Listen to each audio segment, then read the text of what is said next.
തന്നെ പരിത്യജിക്കാനുള്ള ജ്ഞാനം. ഈശോ പറഞ്ഞു, ആരെങ്കിലും എന്നെ അനുഗമിക്കാൻ ആഗ്രഹിക്കുന്നെങ്കിൽ അവൻ തന്നെ പരിത്യജിച്ച് കുരിശുമെടുത്ത് എന്റെ പിന്നാലെ വരട്ടെ. Wisdom to deny yourself.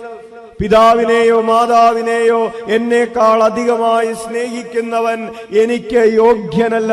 Mathai 10:37 തിരുവചനം. ഉപേക്ഷിച്ചു. 3 രാജാക്കന്മാർ എങ്ങനെയാണ് ഈശോയുടെ അടുക്കലേക്ക് എത്തിയത്? അവരുടെ നാട് ഉപേക്ഷിച്ചു. കുറച്ച് നാളത്തേക്കാണോ അധികം നാളത്തേക്കാണോ എന്നുള്ളത് അവിടെ നിൽക്കട്ടെ. അവർ വിട്ടുപേക്ഷിച്ചു. അവരുടെ സുഖസൗകര്യം, അവരുടെ കംഫോർട്ട് സോൺ ഉപേക്ഷിച്ചു. അവരുടെ സുരക്ഷിതത്വം ഉപേക്ഷിച്ചു. അവരുടെ ബന്ധുക്കളെ ഉപേക്ഷിച്ചു. എന്നിട്ട് എങ്ങോട്ടാ പോകുന്നത്? അവർക്ക് പരിചയമില്ലാത്ത നാട്ടിലേക്ക്, അവർക്ക് അധികാരമില്ലാത്ത നാട്ടിലേക്ക്, അവർക്ക് പണമില്ലാത്ത നാട്ടിലേക്ക് ഇതാ പോകുന്നൊരു ജ്ഞാനം. ആരെ കാണാൻ? രക്ഷകനെ കാണാൻ. നിനക്കുള്ളത് ഉപേക്ഷിക്കാതെ നിനക്ക് എന്റെ ശിഷ്യനായിരിക്കുക സാധ്യമല്ല. പൗലോസ് പറഞ്ഞു, ഫിലിപ്പിയർക്ക് എഴുതിയിട്ടുള്ള ലേഖനം 3-ാം അധ്യായം 7-8 തിരുവചനങ്ങൾ, കർത്താവിനെ പ്രതിയുള്ള ജ്ഞാനം കൂടുതൽ വിലയുള്ളതാകയാൽ ഈ ഭൂമിയിലുള്ള എല്ലാം ഞാൻ ഒരു പാഴായിട്ട് കണക്കാക്കുന്നു.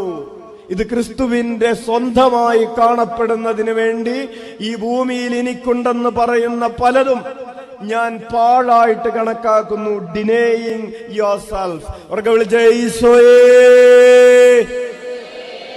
ഈശോയേ.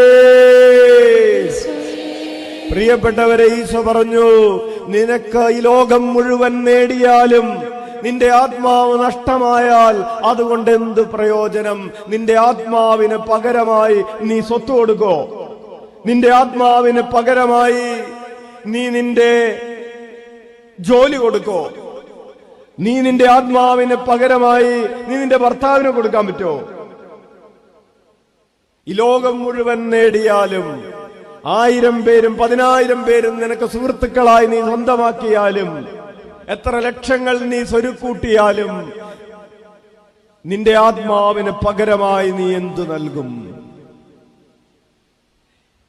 ലോകം മുഴുവൻ നേടിയിട്ടും ക്രിസ്തുവിനെ നേടിയില്ലെങ്കിൽ അതുകൊണ്ട് എനിക്കൊരു പ്രയോജനവുമില്ല എന്ന ബോധ്യമാണ് നിന്നെ ജ്ഞാനിയാക്കി മാറ്റുന്നത്. Hallelujah, hallelujah.